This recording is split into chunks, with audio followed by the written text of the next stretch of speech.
Hello, this is Cutrtis Youngblood. We're going to go over the solid G gyro. We're going to start with the box and what comes in with the solid G. You're going to open it up and you're going to start with the instructions. Make sure to check for the addendum in the instructions. There's usually some extra notes on things that have changed since we've printed them. You open up the box, you're going to have your sensor, amp, and the Velcro to use to help tie the unit into the helicopter.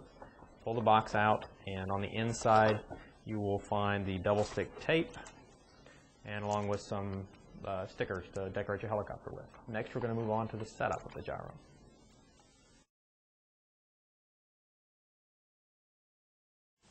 Now, the first step in setting up the gyro is installing it in the helicopter. We're going to start by putting the sensor on the model. Usually there's a gyro plate. You just find it, and that's where you'd put the sensor. You want to use the 2 pieces of double stick tape supplied with the gyro. Then you can also loosely wrap the Velcro that's supplied with it around it into some section of the frame so that it's lightly tied in. You don't want it too tight because you don't want to add the vibration to the sensor. You then want to install the amp. You start by plugging the sensor into the amp, and there's actually a little label on top of the box that says sensor, also says servo. You then want to plug your servo into this amp. And your servo options, this gyro lets you select different types of servos, and we'll go over that in the electronic setup.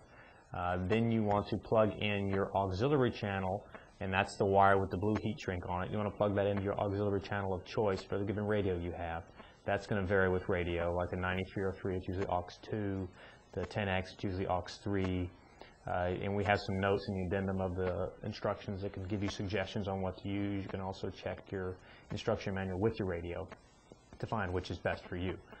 Then you want to take the other wire, the one without the blue heat shrink, and plug that into the rudder channel. That's basically it for the installation of the unit in the helicopter. Next we'll move on to the actual electronic setup of the gyro.